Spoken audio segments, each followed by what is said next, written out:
الله الرحمن الرحيم. ازيكم عاملين ايه؟ يا رب دايما تكونوا باحسن صحة وباحسن حال. النهاردة ان شاء الله هنعمل مع بعض طواجن الرز بالفراخ بطريقة سهلة جدا وهتعجبكم جدا جدا. عايزة اقول لكم ريحته بتبقى طالعة جميلة جدا جدا وطعمه حلو قوي قوي. يمكن كمان يعجبكم اكتر من الرز اللي فيه لحمة. يا رب يعجبكم الفيديو، وما تنسونيش باللايك والشير والاشتراك في القناة.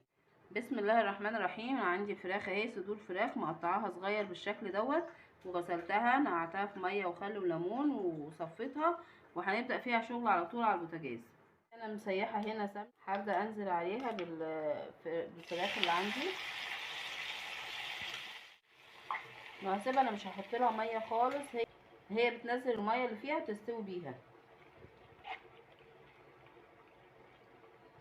عليها هنا عندي البهارات، هنا مرقه دجاج وملح وفلفل وزنجبيل وقرفه. لو ما بتحبيش مرقه الدجاج او ما بتستخدميهاش ما تحطيش، بس هي بتخلي طعمها حلو يعني. هقلبها كده واسيبها على النار، وكل شويه هقلبها لحد ما تستوي، تنزل الميه اللي فيها وتشربها وتستوي بيها، ونبدا نشتغل بيها على طول. زي ما احنا شايفين اهي، نزلت الميه اللي فيها وبدات تستوي بيها. خلاص فاضل لها تقليبه واحده واطفي عليها ونشتغل بيها على طول.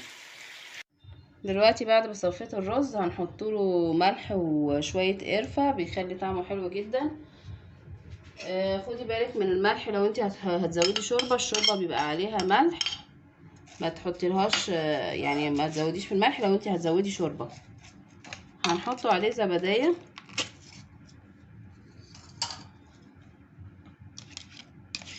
الزبديه دي هتخلي معانا الرز طري.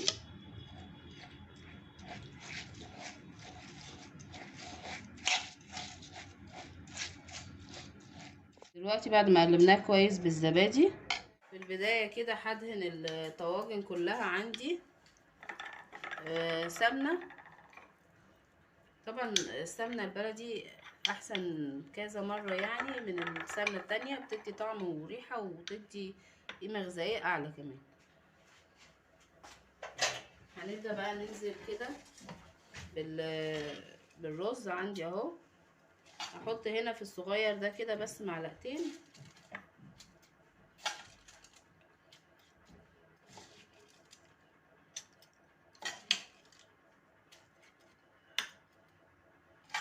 هنا بقى الطاجن الكبير ده هحط فيه 3 معالق. هبدا بقى انزل بالخلطه بتاعت الفراخ اهي بعد ما استوت شكلها كده.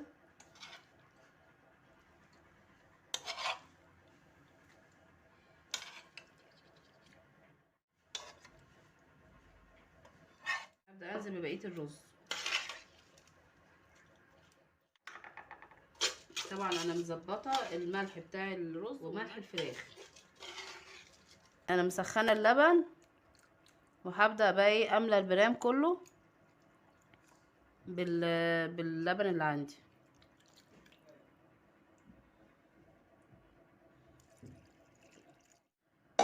وعندي بقى هنا سر بقى الوش بتاعنا ايه، دي قشطه على زبادي، قشطه من اللي بشيلها من فوق وش اللبن على زبادي. هقلبهم على بعض كويس جدا واحط لكل واحده معلقه.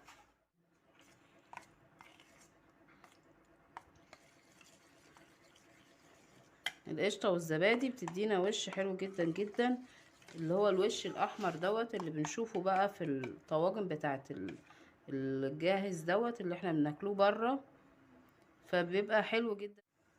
معلقه كده وتاخديها تحطيها على الطاجن كده وتقلبيها علشان خاطر يديكي الوش الاحمر الكريمي الجميل ده اهو. طبعا هسويها انا في فرن البوتاجاز، هحطها من تحت في فرن البوتاجاز كده من تحت لحد ما يستوي. وبعدين لو حسيت ان الوش عايز يبقى يبقى فيه لون احمر، هشغله الشوايه من فوق. هسويه بقى وارجع لكم تاني نشوف هيبقى شكله ايه معانا. دلوقتي زي ما انتم شايفين طالعين حلوين جدا جدا، وشهم احمر كريمي كده وجميل جدا ومستوي الرز وجميل. يا رب يعجبكم الفيديو وتكونوا استفدتوا منه. ما تنسونيش بقى في اللايك والشير والاشتراك في القناة، وشكرا والسلام عليكم ورحمة الله وبركاته.